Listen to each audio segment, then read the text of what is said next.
Hello guys, meron tayong ito, pork bone.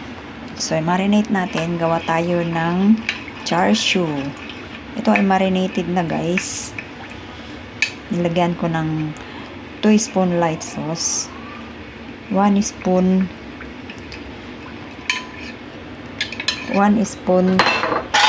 this one, sesame, and then 2 spoon black sauce, 2 spoon cooking wine, and then 2 spoon this one oyster, and then some black pepper crush, and then some white pepper powder, and then more sugar. Need natin ng sweet. Ayan. Ayan. Sweet. So, ayan. Pwede na yan, guys. So, i-mix natin ito, guys. Pwede rin lagyan natin ng garlic para lalong magpasarap. Ayan. Marinated natin. Then, ating pork.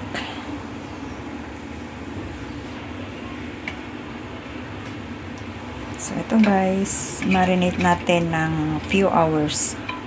Yung mas matagal pa sana, gawin nating more than 2 hours or pwede natin magdamag din para lasang-lasa ang ating marinated char siu pork bone. So, ibibake ko to guys. Pwede rin po nating lutuin lang din sa kawali hanggang mag-dry into a small fire. Yan. So, ready na. Pwede natin marinate na to ng few hours. And guys, see you later pag naluto.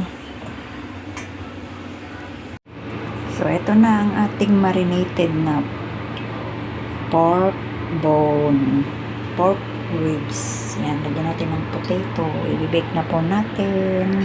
Preheat the oven and then lutuin natin ng 220 degrees to 45 o hanggang maluto po, 45 minutes.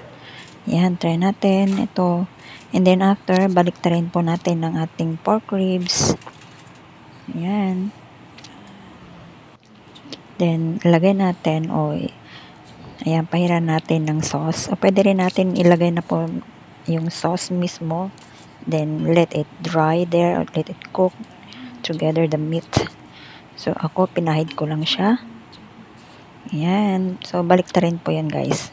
Both side, pahiran natin hanggang maluto. Ayan. Then, eto na ang ating finished products. Enjoy our pork back ribs. Ayan. And potato. Thanks for watching.